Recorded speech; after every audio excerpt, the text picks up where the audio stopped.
follow Congresswoman Cori Bush's lead on this one. We say imagine how great it would be to have two members of Congress representing the entire St. Louis region who are working to benefit working class folks. So, I promised in day one on labor, for example, to introduce sectoral bargaining for labor unions, which really quick, pretend that McDonald's workers were unionized and get a good contract. We could extend that good contract to Chick-fil-A workers and Wendy's workers and Burger King workers. It would be the largest expansion of union rights since President Roosevelt's New Deal. And in addition to, pumping money through the economy without printing more money, we can forgive federal student loans. If you guys remember anything else from this conversation, for the cost of that tax cut in 2017 that Ann Wagner voted for, we could have forgiven every single federal student loan in the country. So people always say, how are you going to pay for it? We already are paying for it. It's more of a question about priority over possibility. Ann Wagner's prioritizing Wall Street and her wealthy donors, and I'm prioritizing everyday people here in the district. If I were to forgive $50,000 of student debt off your back, you could use that money to buy a house, buy a car, start a business, start a family, just move on with your life. And that would be a larger return on investment than giving tax cuts to Wall Street. I think all women and girls, especially young girls, should be allowed access to abortion.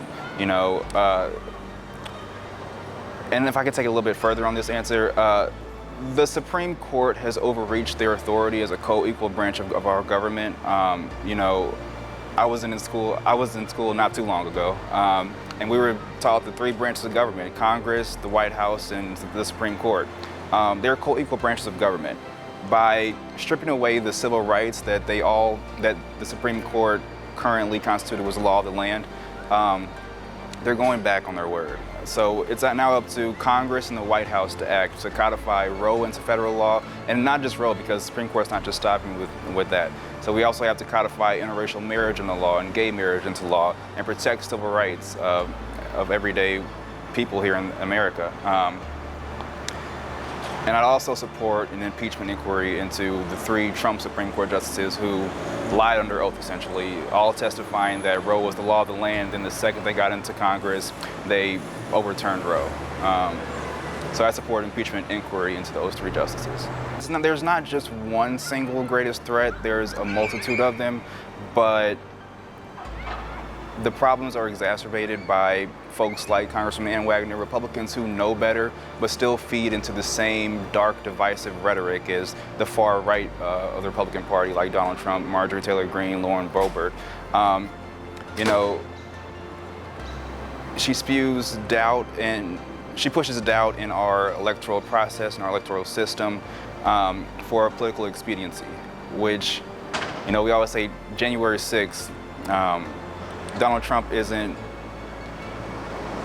may have caused January 6th, but Republicans have been pouring the gasoline on it that allowed him to do so. He just lit the match, is what we essentially say in that one.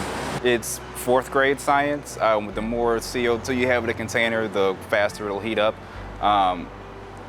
I support a Green New Deal because it's the best tool we have right now to combat climate change. And I know it's ambitious, but the times we live in demand bold, progressive leadership. Can you imagine if President Johnson said, let's not push for voting rights, let's push that to another day? Or if President Roosevelt said, let's not push for a New Deal during the Great Depression, let's push that to another day? Or President Obama said, let's not push for health care, let's push that out to another day. The times we live in demand bold, progressive leadership, and that's what I intend to bring to Washington. I have been vocal in supporting a 10-year term for the Supreme Court, subject to reconfirmation by the United States Senate, so that the Supreme Court reflects America in at least that decade rather than decades prior. They're not going to let just to be completely clear, I'm going to be a freshman in the House of Representatives. They're not going to let a freshman dictate what's going to happen with the Supreme Court. But I will have a microphone, and I intend to use my voice to push for impeachment of the three Trump Supreme Court justice picks, and as well as expanding the federal court. So it's at 9 right now. I like to see 11, just that the court is more representative of the country as it currently stands. The first is my favorite constitutional amendment. The point of America, so the Constitution lays a blueprint for how to make America better. in order to form a more perfect union.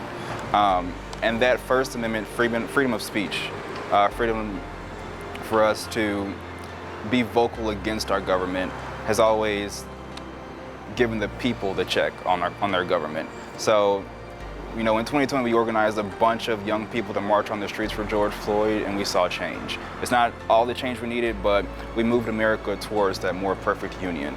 So that's one Constitutional Amendment I love. It's been not so much a movie, but two series. Stranger Things is always great on Netflix, and Euphoria on HBO is a perfect telling of what so many young people in America are going through in their formative years. So I always encourage my friends to watch that. My favorite book right now, it's a cheap plug, but it's Jason Kander's Invisible Storm. You guys gotta go out and read that book. It's amazing. Drake is always playing. Love the Boy from Toronto.